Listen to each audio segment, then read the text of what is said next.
Bismillahirrohmanirrohim. Assalamualaikum warahmatullahi wabarakatuh. Alhamdulillah, puji syukur kita panjatkan kehadirat Allah Subhanahu wa Ta'ala, karena kita semua hari ini diberikan kesehatan untuk dapat melanjutkan pembelajaran kita pada hari ini. Sebelum kita melanjutkan pelajaran hari ini, Ibu mengajak kalian untuk melakukan doa bersama ya. Bismillahirrohmanirrohim. Robbi sidni ilman warzuqni fahman. Ya Allah, tambahkanlah aku ilmu dan berikanlah aku rezeki akan kepahaman. Amin. Nah, pada pertemuan kita sebelumnya, kita belajar tentang sistem pencernaan pada hewan ruminansia. Ayo, siapa di sini yang masih mengingat ada berapa organ pencernaan pada hewan ruminansia? Ayo, angkat tangannya. Iya, betul sekali nak ya. Hewan ruminansia memiliki 5 organ pencernaan. Yang pertama adalah mulut, kemudian kerongkongan, kemudian yang ketiga ada lambung, kemudian ada usus halus, dan yang terakhir ada anus. Nah, hewan ruminansia memiliki organ pencernaan yang berbeda dari hewan-hewan lainnya ya nak. Seperti ciri khas dari hewan ruminansia itu di bagian lambungnya terdapat 4 bagian. Ayo, siapa yang masih ingat? Iya, betul sekali.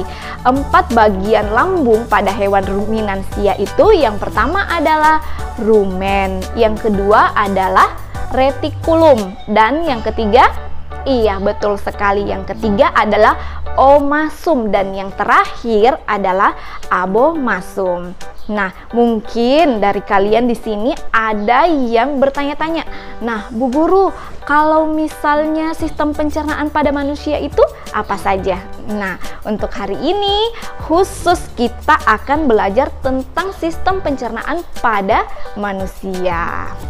Anak-anak, berikut ini adalah tujuan pembelajaran kita.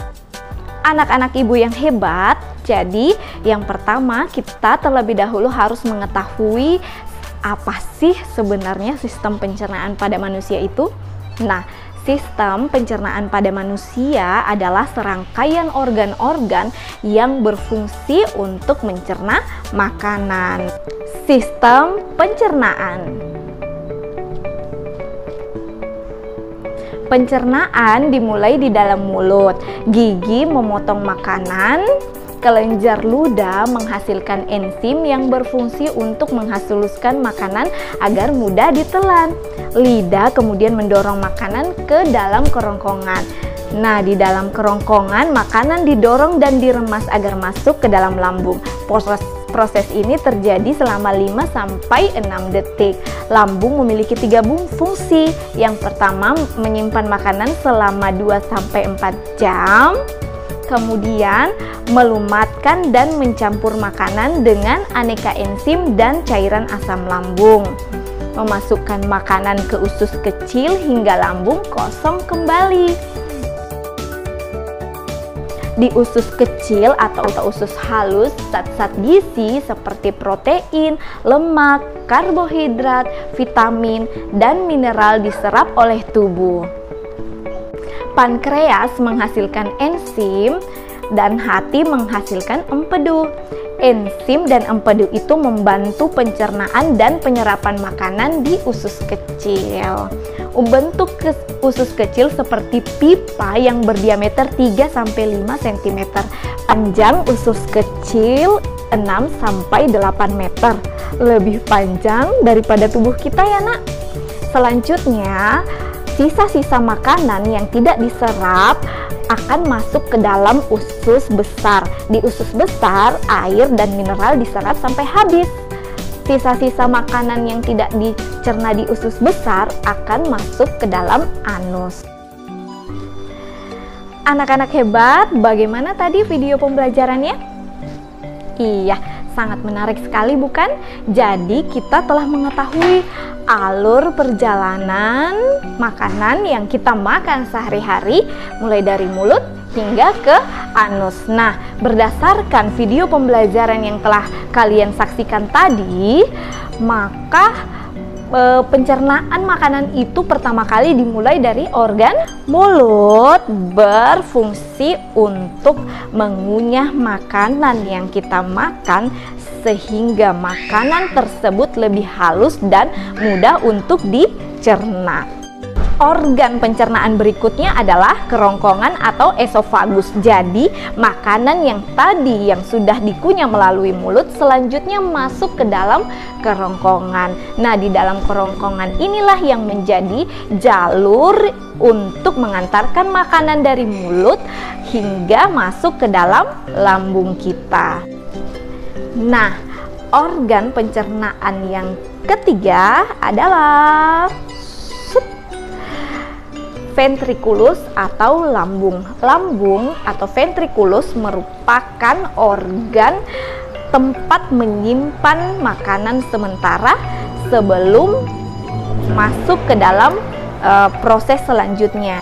Organ pencernaan berikutnya adalah usus halus. Di dalam usus halus atau kecil terdapat 3 bagian penting. Yang pertama adalah usus 12 jari, yang kedua adalah usus kosong, dan yang ketiga adalah usus penyerapan. Setelah makanan dicerna di dalam usus halus, maka makanan tersebut akan masuk ke dalam usus besar. Nah, di dalam usus besar inilah tempat untuk menyerap air dan garam-garam. Selain itu, usus besar juga berfungsi untuk membentuk limbah padatan yang kemudian kita sebut sebagai feses. Nah, untuk organ pencernaan yang terakhir adalah anus. Nah, di dalam anus terjadi proses defekasi feses dan mengatur kapan keluarnya limbah yang tidak dicerna oleh tubuh manusia. Nah, setelah seluruh makanan yang kita cerna dikeluarkan melalui anus, maka sistem pencernaan pada manusia telah selesai. Nah, tadi kita sudah belajar tentang sistem pencernaan pada manusia. Sebelum itu, kita lanjut ke pembelajaran berikutnya.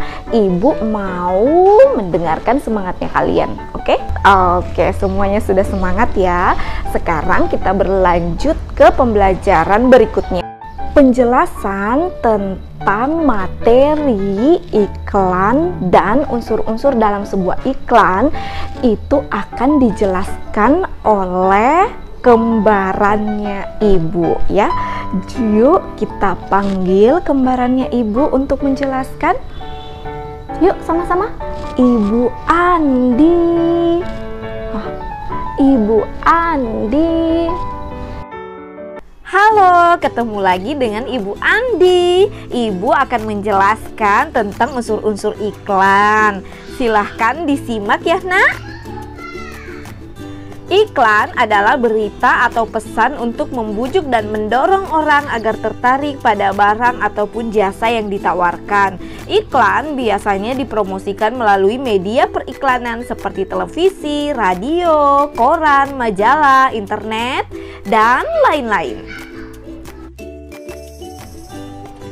Unsur-unsur iklan. Yang pertama ada nama produk, yang kedua gambar produk menarik, yang ketiga mengandung kalimat deskriptif, dan yang keempat bersifat persuasif atau membujuk. Nah, berikut ini ibu akan menampilkan sebuah iklan media cetak yang nantinya kita akan melihat apakah di dalam iklan tersebut telah memenuhi unsur-unsur iklan. Nah, yang pertama unsur-unsur iklan itu ada nama produk. Bisa kalian lihat di sini itu ada nama produknya ya. Nama produknya adalah Proma. Nah, unsur iklan yang kedua adalah gambar produk harus menarik. Nah, kalian bisa lihat di gambar ini menurut menurut anak-anakku sekalian, apakah gambar iklan ini bersifat menarik? Ya, tentu saja ya nak ya. Bisa kita lihat gambarnya sangat menarik, bukan? Unsur iklan yang ketiga adalah mengandung kalimat deskriptif. Nah, di dalam gambar iklan Proma ini terdapat kalimat deskriptif yang berbunyi obat herbal untuk gangguan lambung. Nah, kalimat deskriptif ini sendiri berfungsi untuk memberikan informasi kepada pembaca tentang kegunaan dan kelebihan daripada iklan tersebut. Nah, selanjutnya yang keempat adalah ada kalimat yang bersifat persuasif. Nah, bisa kalian lihat di bagian gambar ini terdapat kalimat 8 jenis herbal. Nah, ini sebenarnya sudah termasuk dalam kalimat yang bersifat persuasif ya, karena orang-orang akan tertarik untuk membeli ketika melihat bahwa di dalam Proma ini ada 8 herbal. Nah, anak-anak hebat, itulah tadi penjelasan tentang unsur-unsur dalam sebuah iklan, dan contoh yang kalian lihat tadi adalah contoh iklan yang di dalamnya terdapat unsur-unsur iklan. Nah, semoga dengan pemberian contoh tersebut kalian dapat memahami apa sih sebenarnya unsur-unsur dalam sebuah iklan. Nah, untuk lebih memudahkan kalian dalam memahami materi tentang iklan dan unsur-unsur dalam sebuah iklan, maka Ibu akan memberikan kalian tugas ya. Berikut adalah tugasnya. Silakan disimak.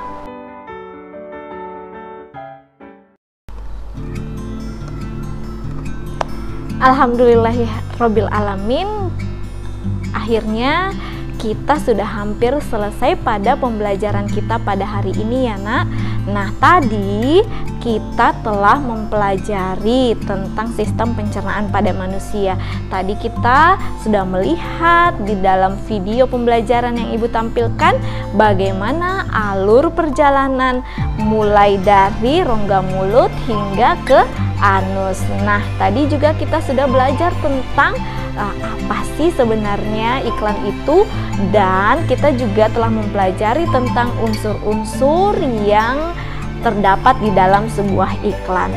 Nah, untuk selanjutnya Ibu memberikan kesempatan kepada kalian untuk menyelesaikan soal-soal evaluasi yang mana linknya telah Ibu kirimkan di Google Classroom dan di grup WA kalian. Jadi silahkan dicek ya nak ya. Mohon diselesaikan evaluasi yang telah Ibu berikan.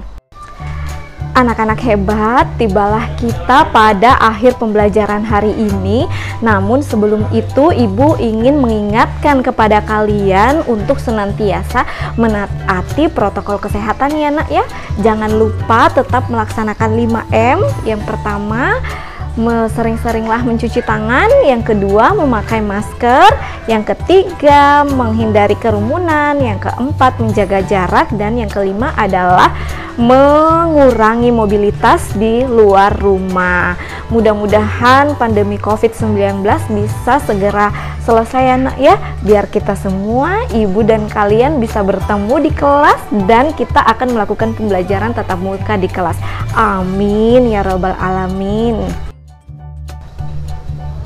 Tibalah kita pada akhir pembelajaran hari ini. Ibu mengucapkan terima kasih kepada seluruh anak-anak hebat yang ada di rumah. Kalian hebat karena telah menuntaskan pembelajaran hari ini. Nah, untuk selanjutnya marilah kita bersama-sama menutup pembelajaran ini dengan bersama-sama kita berdoa. Berdoa dimulai. Berdoa selesai. Wabillahi taufiq wal hidayah. Wassalamualaikum warahmatullahi wabarakatuh.